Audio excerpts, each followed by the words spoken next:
A few weeks ago now, we were with this same bunch of disciples and wandering through the Gospel of Mark.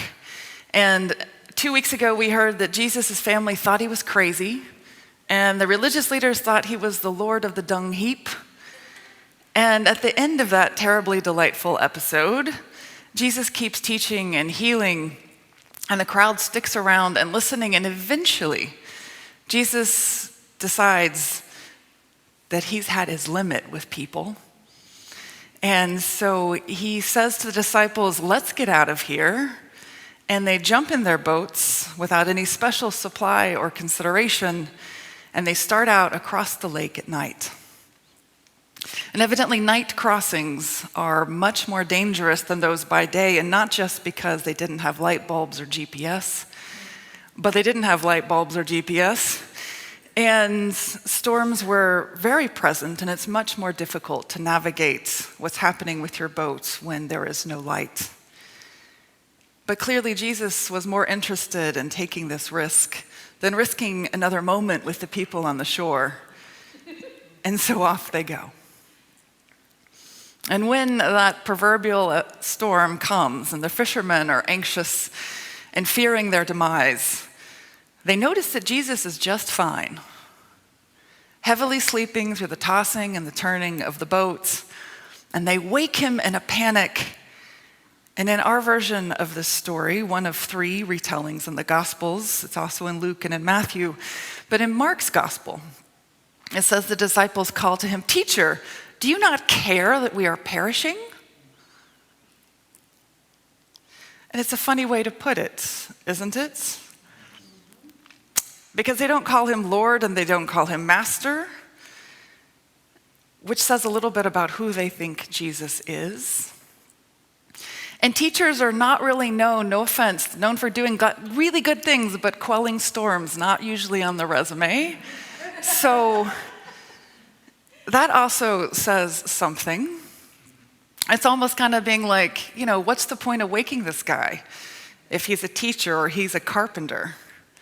Neither professions are going to be super helpful necessarily in the midst of this storm. They do not call out and say, "God, save us." But as good Jewish adults people, they would have known the scriptures, and within those scriptures, that God is the one who always contains the chaos, who calms the seas and puts chaos to bed for the night.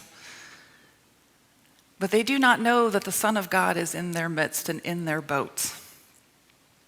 They don't realize this one that is looking back at them could truly change what's going on around them. So why did they wake their teacher? Misery loves company. Let's all be afraid together. Because isn't that how fear and anxiety works? And that's also why fear and anxiety are so difficult to calm. Let's be fearful together could practically be the theme of this election season.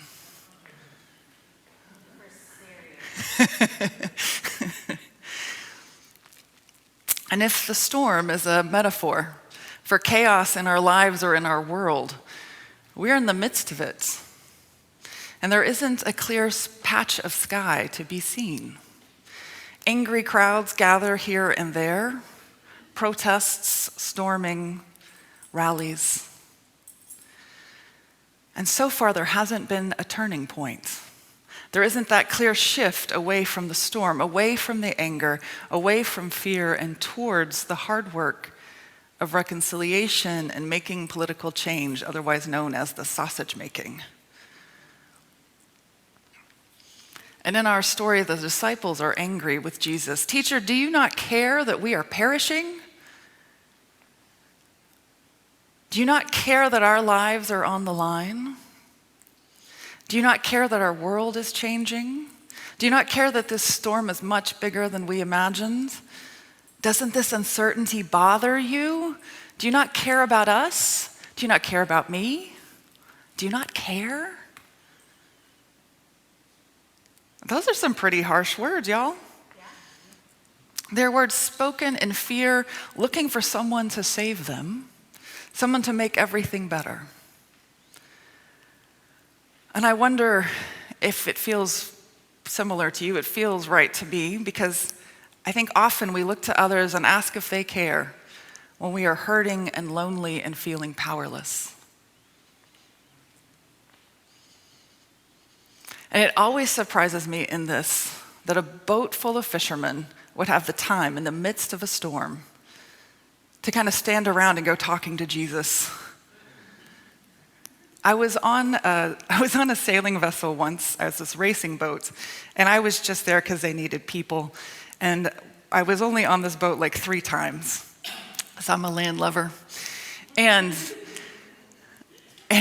it was always chaotic. There was always yelling and cursing and go do this, and there was always something to do.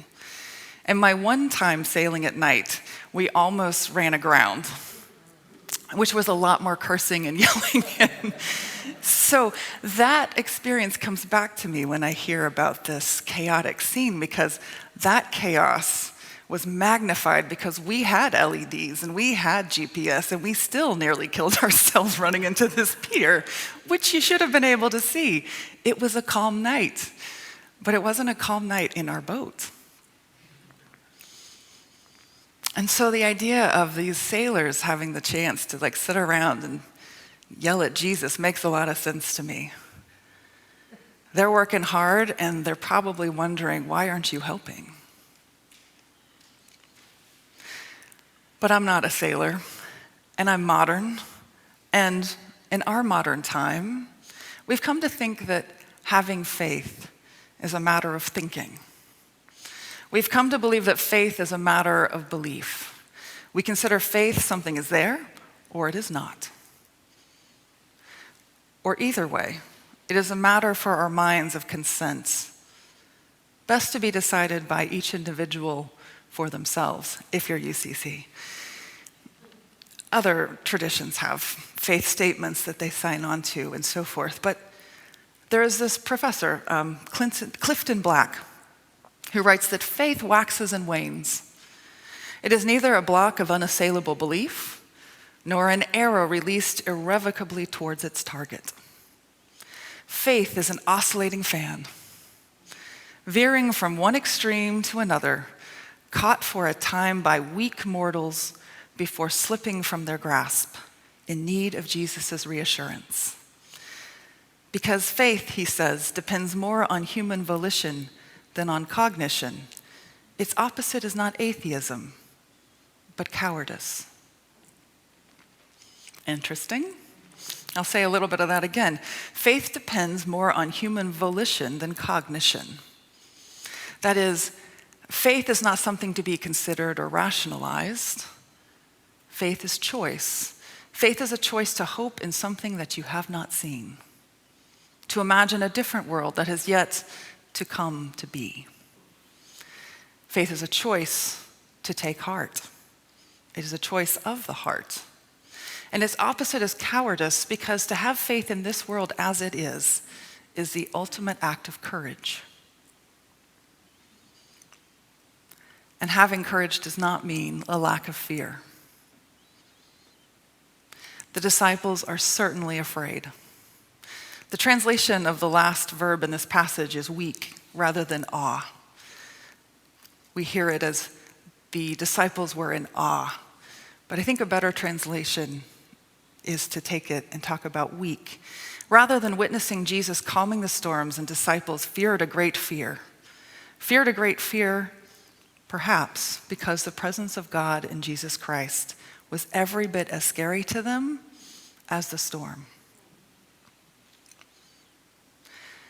The disciples were afraid, and we are afraid, but that doesn't mean that we cannot have faith. Quite the opposite. The courage of faith is not a lack of fear, but rather acting in spite of that fear. An effective response to any problem must be grounded in the belief that our response can make a difference. An effective step towards healing must begin with the belief that healing is possible. And an effective step towards healing a delicate human relationship must begin with the one who is greater, the one who is in the boat. And that means that sometimes we will feel afraid, and sometimes we will feel out of control, and in all times, may we remember that God is in the boat, right here alongside us. I want to close offering you a prayer from Kate Bowler, because she speaks so beautifully to this idea of God walking with us in the midst of us trying to navigate the chaos in our lives. God, we come to you as we are. It is all we have, really. We can feel the way we move moment to moment without the comfort of solutions. It seems wild, not how we imagined, any once and for all cure for this or a master plan to endure things or how they will work out. But truth be told, that's always been our secret hope. So Lord, let's try again. We're begging for a new plan. We want a plan that is an unplan. We must keep moving and planning and trying and changing, knitting our days together even as they unravel. So can we do this together? Remind us to pray, "Come, Lord," and quiet the worry. We step and you steady us. We give and you keep our hands open. We act and you fortify us with courage to try and try and try again. This life is uncertain, Lord, but your love is not. You tell the stories of our lives, regardless of how little we know about it, or about how little we know about how it ends, except to say, you were there since the beginning, and you appear on every page.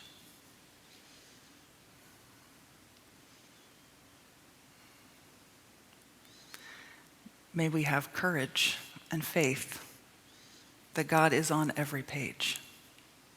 Amen.